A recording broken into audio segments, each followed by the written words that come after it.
Hello everyone, and welcome to part 2 of my power levels explained for the Freeza arc. I will be going over the Ginyu Force portion of the Freeza arc in this section. If you would like the power levels for everyone prior to the Ginyu Force's arrival, please check out part 1. Now on to the video.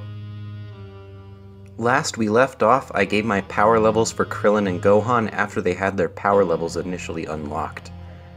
Next we move on to the arrival of the Ginyu Force. Krillin states everyone in the group to be of great power, except for Gerudo, who he describes as weak.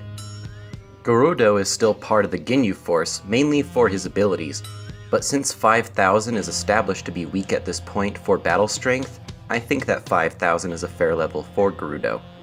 After all, he was able to at least keep up with the other members when heading for the Dragon Balls. There is also the fact that Vegeta found Gerudo to be a threat. When Krillin and Gohan powered up against Gerudo, it is stated that their power levels were both above 10,000.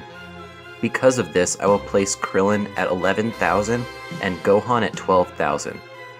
After Vegeta kills Gerudo and powers up against Recoome, we come to a translation error in the manga. In the original manga and in the Viz, Geese states that Vegeta went above 20,000. This was revised, however, and it is stated that Vegeta almost reached 30,000. For this reason, I will place Vegeta at 29,900 when he killed Zarbon and fought against Recoome. I would like to point out that Vegeta only did so well against Zarbon because he caught him off guard.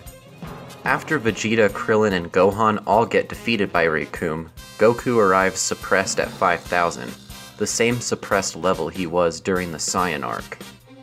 Recoome, Geese, and Butter are all stated to be around the same level of power by Krillin. Due to this statement, I will place them all at 40,000 each. This number is fair due to the rough 33% power difference between them and Vegeta, which is established to be enough to easily be able to defeat one's opponent. Don't forget, Recoome called the fight between Vegeta, Krillin, and Gohan boring. When Vegeta gets a Zenkai after being healed, I have him at 60,000, and this makes sense due to him being able to keep up with Goku's movements, whereas nobody on the battlefield is able to. After Goku defeats Recoome and Butter and Vegeta finishes them off, we get an interesting piece of information once Ginyu arrives. Ginyu thinks a power level of 60,000 is enough to beat all of the Ginyu Force, except himself of course. During the fight Goku has with Ginyu, they seem to be relatively even at first.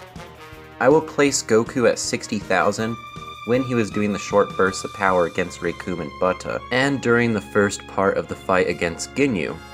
I will also use this same level for initial Ginyu. I assume Geese told Ginyu how easily Goku defeated Butter and Recoome for Ginyu to come to the conclusion that Goku is at 60,000. Goku then tells Ginyu how he is going to end the fight quickly. Ginyu also says he is able to change his battle strength at will, charges up and fires the quote-unquote Milky Cannon at Goku.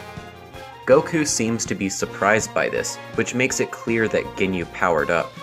I will place Ginyu at 75,000 after the power-up, and Goku at 75,000 as well, since the fight still seemed even. Next, Ginyu tells Goku to power up and estimates that his full power will be around 85,000. Here we get evidence that Goku is not fighting at his 90,000 base against Ginyu, with the panel of Ginyu's scouter indicating Goku's strength is increasing, and then the first number stated being 90,000. If Goku is already 90,000, the first number stated would have been 100,000. Ginyu measures Goku's battle strength with the Kaioken to be at 180,000. Geese then states Ginyu's full power to be 120,000. Here's a fun fact.